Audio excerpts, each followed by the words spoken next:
सोन्याची जेजुरी देव गेले जेजुरा निळा घोडा अगरदुम नगारा सोन्याची जेजुरी देव गेले जेजुरा निळा घोडा पाऊ में तोडा कमरी कर पटा बिहिर मस्तकी तुरा खोबऱ्याचा कुटका भंडाऱ्याचा भडका बोल हंकरा सदानंदाचा येळको सदानंदाचा येळको जय देव जय देव जय देव जय देव जय देव जय शिव मातंडा जय देव जय देव जय देव जय देव जय देव जय शिव मातंडा हरिवर्धन मल्हारी तुझी प्रचंड जय देव जय देव जय देव जय देव जय देव जय शिव मातंडा हरिवर्धन मल्हारी तुझी प्रचंड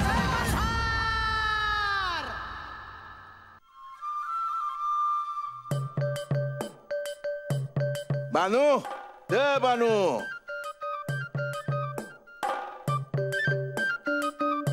काय रे बा काय कुठवर आलं घोंगडीचं काम? अरे खंडोबासाठीची घोंगडी आहे ही साधी सुधी नाही त्यामुळे येळ लागणारच आणि तू कुठे चाललाय सकाळ सकाळ? अगं मी आज जरा वस्तीवर जाऊन येतो.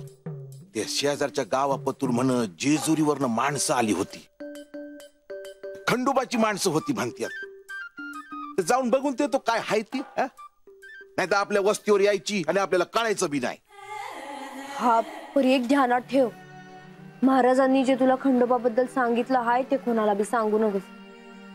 अरे लोक येड्यात काढतील तुला आणि रोज उठून जो तो विचारत बसल लगीन कवा हाय म्हणून. नाही नाही माझ्या तोंडून एक शब्द बी बाहेर पडायचा नाही बघ. नाही तसं नाही पर त्यो रंगान त्याची आय त्यांचं लय बारीक लक्ष असतं आपल्याकडं. पर ही जेजुरीची माणसं शेजारच्या गावापतूर कशा पाय आले म्हणते मी? अगं ते मला कुठं ठाव आहे. या आपला चाललोय म्हणजे खंडोबाबद्दल काही कळलं तर म्हणजे ती माणसं इथं येणार आहेत का तिथूनच जाणार आहेत ती? हा बा अरे जेजुरीचा एखादा माणूस भेटला तर सांग बर का. अरे घोंगडी पाठवायची आहे ना देवासाठी. वय वय सांगते. येऊ का? हा ये.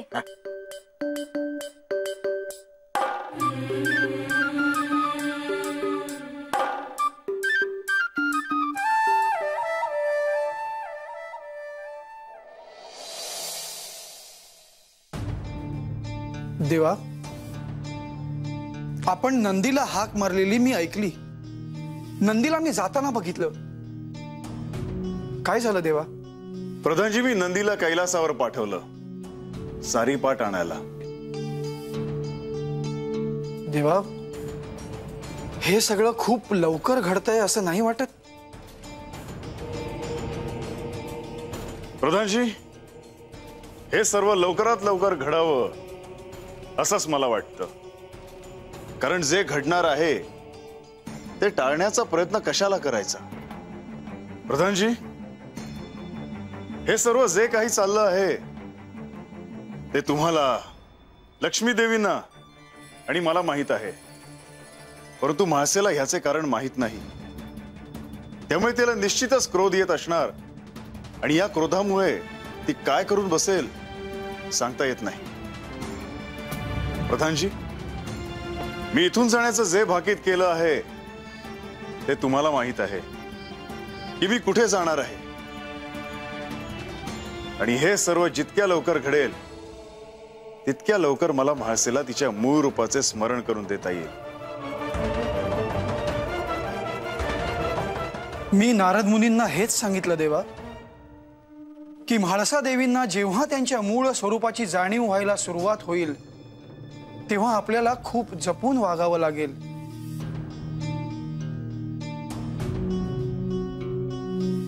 प्रधानजी म्हासेला तिच्या शक्तींची जाणीव व्हायला लागेल हे खरं आहे. या प्राप्त झालेल्या शक्तीतून काही घडवताही येऊ शकतं तसंच काही नष्टही करता येऊ शकतं. या शक्तींचा प्रयोग माझ्यावरच व्हायला नको नाहीतर आपल्यावरच संकट येईल.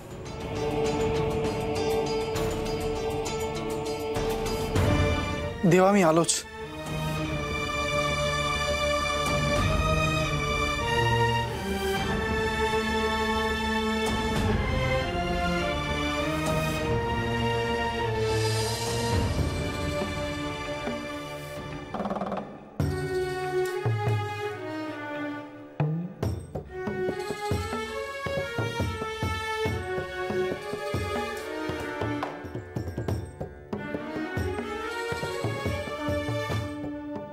मी कोणाला तरी वचन दिले होते ते पूर्ण करणे हेही त्यामागचे कारण आहे.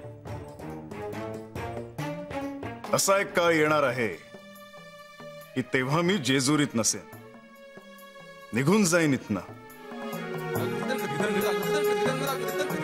यांनी असेही भविष्य वर्तविले आहेच किंवा मला अप्रत्यक्षरित्या सांगितले आहे की ते इथून काही काळ तरी निघून जाणार आहेत. हे हळदीचे शिवलिंग त्यांनीच मला भेट दिले आणि त्यामागचा संकेतही कळला की जोपर्यंत हे शिवलिंग त्याच्या मूळ रूपात असेल तोपर्यंत आमचे नाते अबाधित राहणार आहे.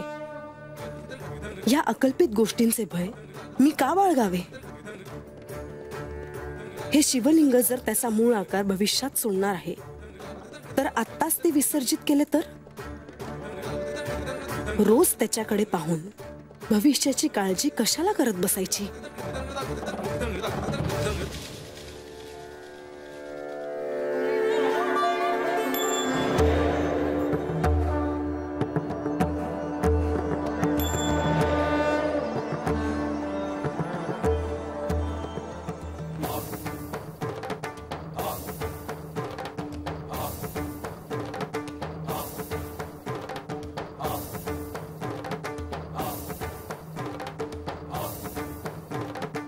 देवी,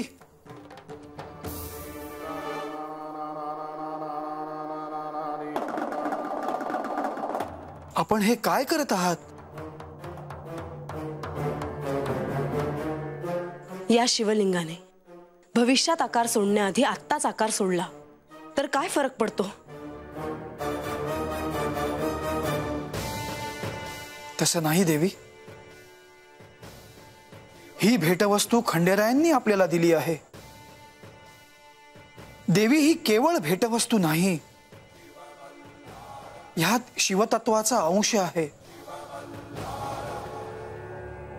भविष्यात ह्या शिवलिंगाने आपला आकार सोडणं हे नियतीवर, काळावर सोडलं आहे. परंतु आपण त्यात हस्तक्षेप करायला गेलात तर अनर्थ होईल देवी. हेच मला नको आहे.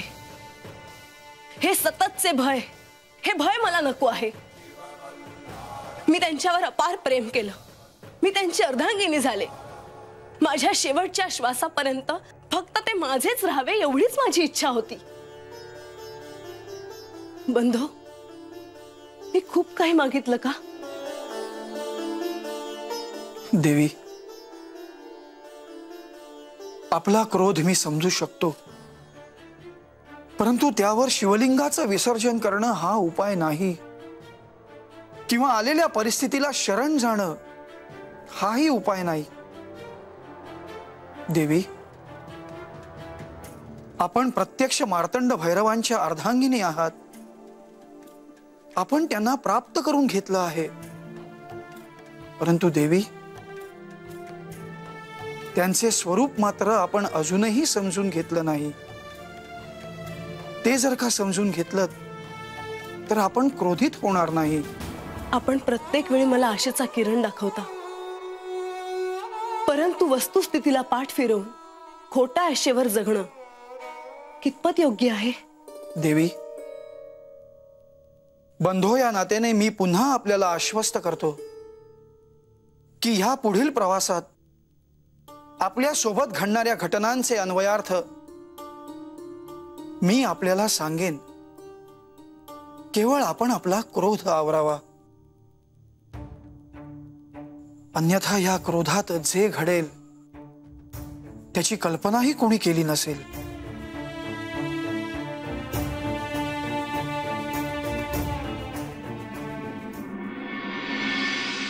भानू, खंडोबाचं घोंगड बनवायचं काम कुठपातून आलंय? मी काय करू का? अगं नको, माझ्याच हातनं करायची आहे. बानू, आजा तुझ्या बाजूने उभा राहिला त्यालाही बरं झालं बघ. आता तो रंग्या आणि त्याची आई 4 हात लांबच राहतील तुझ्यापासनं. अगं, काय डाव केलता त्यांना. आजाचं मन वळवायचं आणि तुझं आणि रंग्याचं लगीन लावायचं. होय ग, पर बाच्या डोक्यात आता कंचा बी गोंधळ नाही आहे. पर मी त्याला एक गोष्ट सांगितली नाही ग म्हणजे अगं बाला हे कुठं ठाव आहे की आता पुशीपून मला खंडोबाचं लगीन झालं ते. अगं पण तू आजाला हे का नाही सांगितलं? अगं येडी आहेस का? मी आज जर हे बाला सांगितलं ना तर तो आत्ताच माघार घेईल आणि ज्या घरात सवत आहे त्या घरात बा मला पाठवायला तयार होणार नाही. बाई ह्यो तर मोठाच घोळ म्हणायचा. हे पण खंडोबानं कोणाशी लगीन केलं ग? काही कळलं का? आता मला कसं कळणार म्हणजे? तर मी अभि विचार करते ग की अशी कोण असल जिने खंडोबा संग लगीन केलं. खरंच तिच्या पाठीशी मोठी पुण्याई असणार. कोणाची पुण्याई असल? कोणाबद्दल बोलताय तुम्ही? आता काय तुला समजा सांगायलाच पाहिजे का आजा? तसं बी तुम्ही मला कुठं सांगताय? हा समज कसं टप्प्या टप्प्याने कळतंय मला. पण काय का असं ना आता समजा कळलंय मला. आता खंडोबा मला भेटले ना मी त्यांना विचारणार आहे लगीन कधी करताय माझ्या पोरीशी.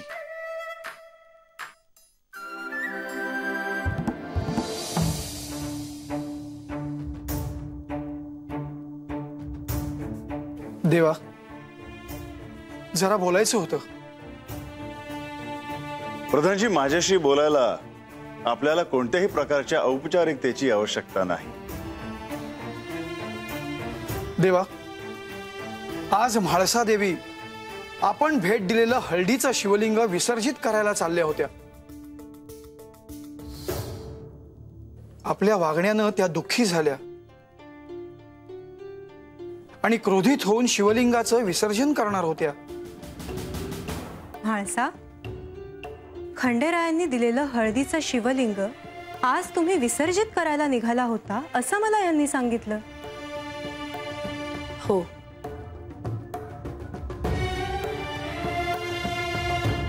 कारण यांनी माझ्यापासून अनेक गोष्टी लपवून ठेवल्यात. यापुढेही जर हे असेच माझ्याशी वागत राहिले तर आमच्या नात्याला तडा हा जाणारच.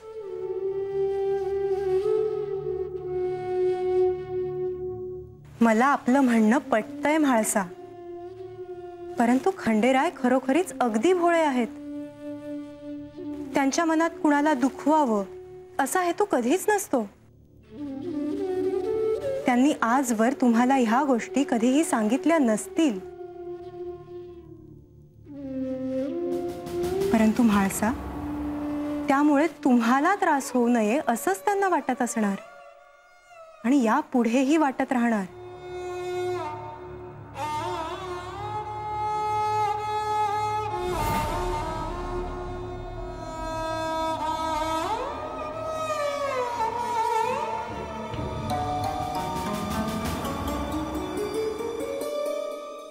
प्रधानजी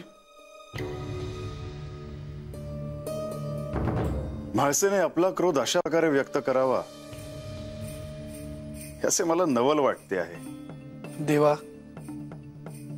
आपण म्हाळसा देवींचं सर्वस्व आहात. आपल्याशिवाय जगण्याचा त्या विचारही करू शकत नाहीत. देवा मला असं वाटतं की आपल्या दोघांनाही काही काळ एकांत आवश्यक आहे.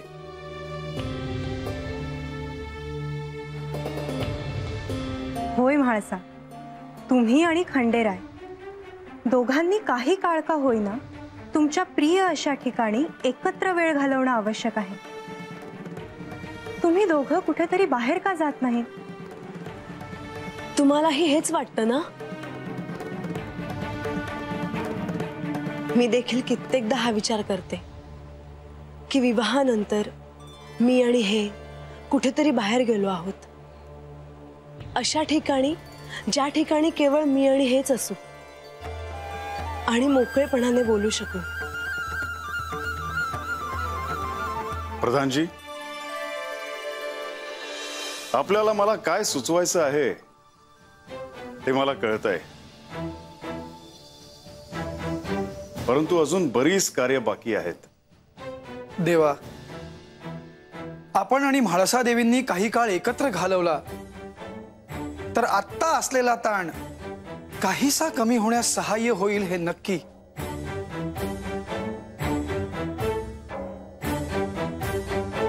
प्रधानजी, मी म्हाळसा देवींशी बोलतो. यांच्याशी मी बोलू का या विषयावर? मला असं वाटतं की ह्या वेळी याविषयी खंडेराय स्वतःहून तुमच्याशी बोलतील.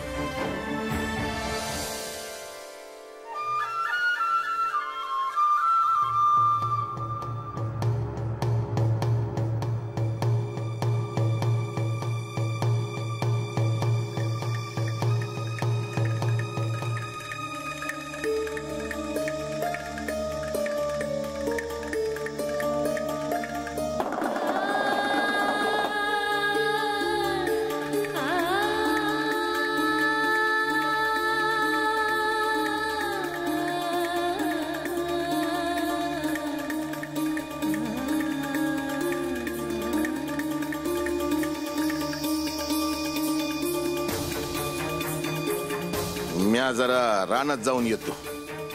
अरे बा चाललास वय? अरे थांब की, वाईस भाकर देते बांधून तुला. नाही न ग, अजून उशीर व्हायचा. अरे आज सकाळपासून धड बोलला बी नाहीस माझ्याशी आणि असं लागलीच निघालायस. तुझं लक्ष कुठे? तुझं ध्यान कुठे तरी दुसरीकडेच आहे बघ. अरे काय झालं रे माझ्यावर असं वरडायला? मी काय केलंय का?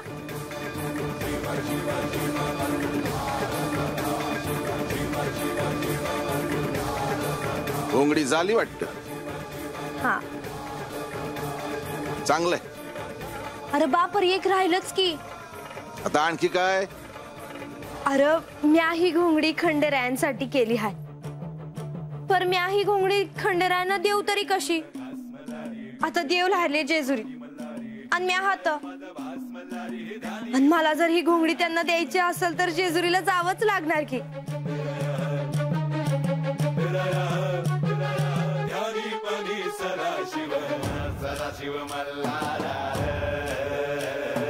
बानू, आता थांबू हे सार.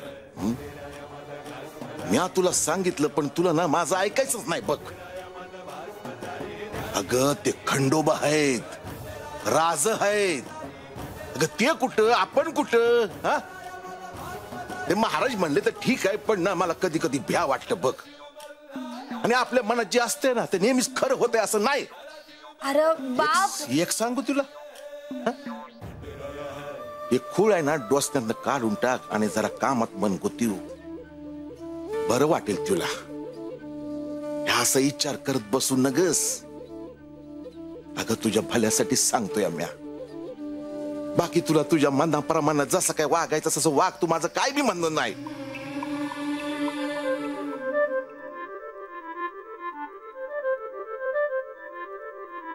अगं तुझी काळजी वाटते ना म्हणून बोललो बघ म्या.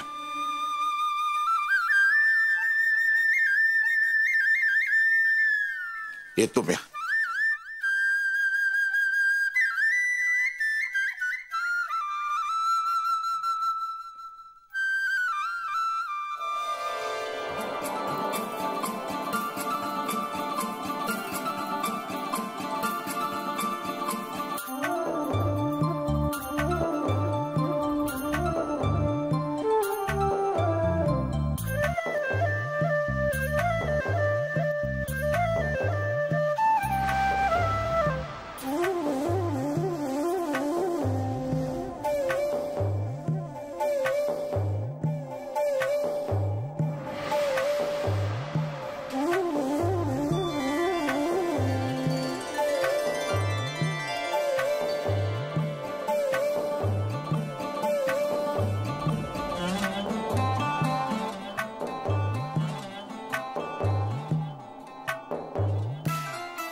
ज्याचे स्वप्न पाहिले ते तर पूर्ण झाले. जे हवे होते ते मिळाले. सगळं सुंदर आहे, तरीही ही हुरहुर का? मनाच्या खोल कोपऱ्यात कसले तरी भय का? माझे काही चुकते आहे की मला जे वाटतं ते अगदीच बरोबर आहे? यांनी सांगितल्याप्रमाणे भविष्यात काय घडणार आहे याचा खरंच विचार नको करायला. आत्ता इथे जे क्षण आहेत त्याचा आनंद घेऊयात. खरं तर आज इतकं रम्य आणि शांत वाटतं आहे की असे क्षण रोज यावेत.